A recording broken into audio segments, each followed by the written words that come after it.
Got it, got it. Okay, so me and my good friend Joe are going to be transitioning to who's the most underrated general manager in all football at the moment, heading into the 2020-21 NFL season. Now, you mentioned this guy earlier. He's in my most underrated category. I'm going to go Mickey Loomis, and he took over in 2013, and it was choppy a little bit early, but you kind of touched on this a little bit earlier. He's done a great job of giving Drew Brees an extra opportunity to try to win a Super Bowl at such an older age, The fact that he's built this great of a team around Drew Brees in this short amount of time is really shocking to me. The last 3 years, you can make the argument the Saints have had the best roster in the entire NFL. We talk about the 2016 draft, getting Michael Thomas in the second round, drafting Sheldon Rankins, drafting Von Bell. You look at the 2017 draft, stealing Marshawn Lattimore, stealing Ryan Ramczyk, stealing Alvin Kamara. I mean, the way they've, maneuvered trades. So they just recently got Emmanuel Sanders, That wasn't a trade, but,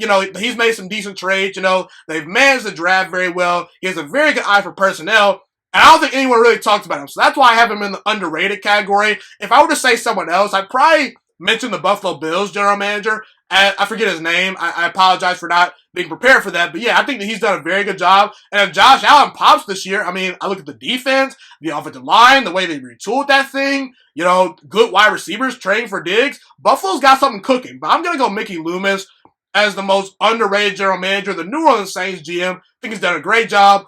Who's your most underrated general manager at the moment? All right. So this was a hard question for me. But it's funny. You actually mentioned my answer. Brandon Beane is his name from the Bills. I like Brandon Beane. He's definitely what I'd say my most underrated GM.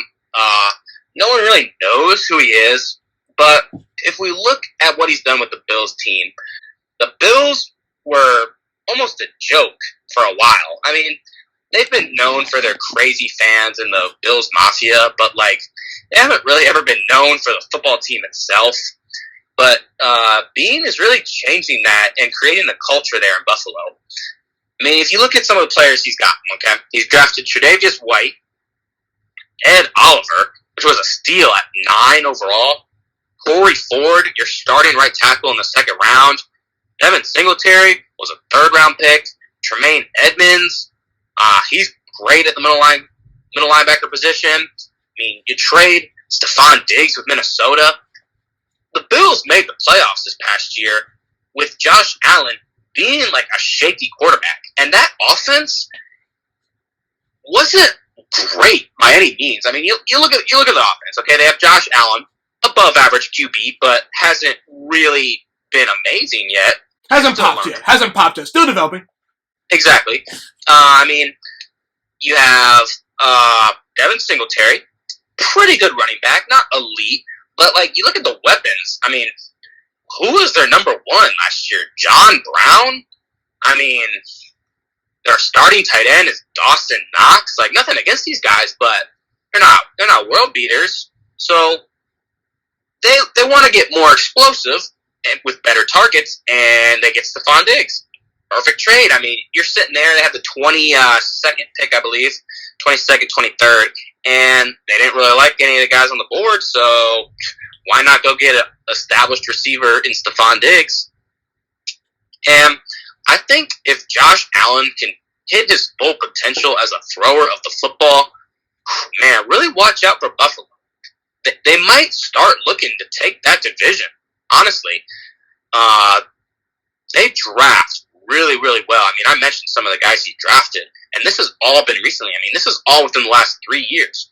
We saw what Buffalo did to Dallas on Thanksgiving this past year. Now, Dallas is a controversial team. They're not a great team, but Dallas isn't a bad team, And they went into Jerry World and curb stomped them Cowboys. And I don't think anyone was expecting that on Thanksgiving. I mean, pretty much everyone I saw was picking the Cowboys, Cowboys versus Bills. This probably won't even be that good of a game. But I think that was the week where America kind of woke up to the Bills. Okay, this team might be something serious here. They got a young squad. I mean, they embarrassed the Cowboys that day. And I think Bean has a really great future in front of him, especially if they can start winning some playoff games, which I think they will. I mean, they almost won a playoff game this year to the Texans, but Deshaun Watson reminded people that he's Deshaun Watson, and he made the most magical play of the year almost, where, everyone knows the play where two Bills guys hit Watson at the same time for a sack, and somehow he got away from it and hit his receiver for a 30-yard gain and put him into field goal range to win.